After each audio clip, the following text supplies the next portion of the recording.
Hey everyone! Welcome to the 2018 Wilma Thomas Film Festival.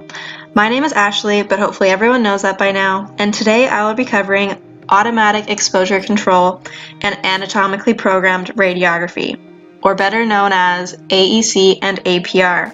These are just two of the many tools used in the radiography world to help assist in producing diagnostic images. First, AEC. The amount of radiation produced for a single image is known as MAS, which is the milliamperage produced over a given amount of time by an X-ray tube. AEC systems work by controlling this time component, and radiographers are responsible for setting an appropriate MA. AEC does this by terminating the length of an exposure once a sufficient amount of X-ray photons are transmitted through the patient and come into contact with the IR. Patient thickness, or body habitus, is a major factor that contributes to the number of X-ray photons able to transmit through the patient and reach the IR. The four types of body habitus include sthenic, an average athletic build; hypersthenic, a larger and heavier build; asthenic, a slim, delicate build; and hyposthenic, a taller, slender build. Now, as much as I love the actor analogies, I'm going to stick to something I'm a little bit more familiar with, which is shapes. The different shapes represent the wide variety of body types you may find yourself having to adapt to during an X-ray exam. Manipulating factors such as KVP, MA, IR size, and grid use are all things the radiographer must take into account when adapting to different body sizes. As for exposure time, AEC's got you covered. A thinner patient will need a shorter exposure time than a thicker patient who will need a longer exposure time. Two different types of AEC systems exist: phototimers, which may be referred to as exit-type devices, and ionization chambers, or entrance-type devices. Phototimers are first-generation AEC systems. These systems may be referred to as exit-type devices because the detectors are located behind the IR and detect the radiation exiting the image receptor. Light paddles coated in fluorescent materials serve as the detectors and produce visible light when interacting with radiation.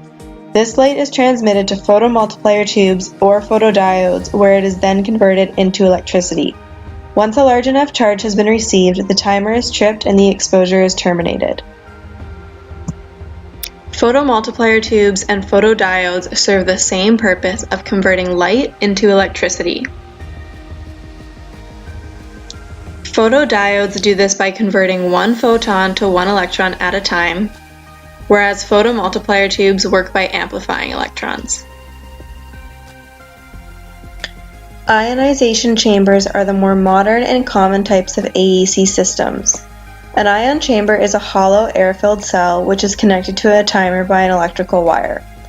When radiation comes into contact with an ion chamber, the air within becomes ionized. The electrons travel along the wire to the timer circuit, tripping the timer and terminating the exposure. The term entrance-type device comes from the fact that the chambers are positioned in front of the IR so the detector recognizes the radiation just before it enters the image receptor. No matter which type of AEC system you are using, there will be a set of 3 radiation measuring detectors, 2 lateral chambers and 1 central chamber. It is up to the radiographer to select which detectors they want to activate for an X-ray exam based on the body part they want to visualize. The part of interest must be placed directly in front of the detector, otherwise you will risk an under- or overexposed image. Take a look at these 2 images. One is a chest X-ray and one is a T-spine X-ray. Can you tell which is which and what configuration of AEC chambers the radiographer has chosen for each image?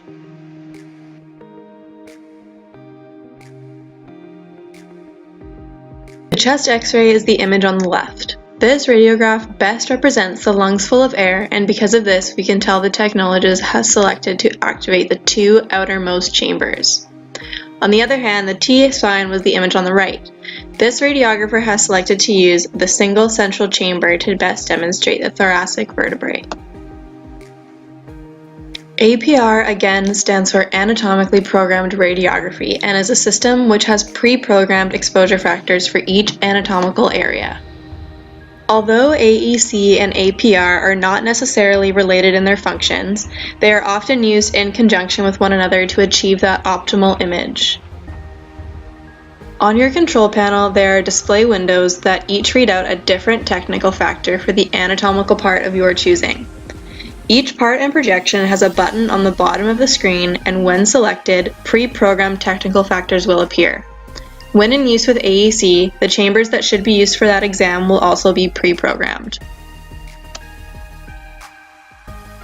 Technical factors are able to be manipulated once an anatomical part has been selected. This is important because, as we all know, one size never fits all.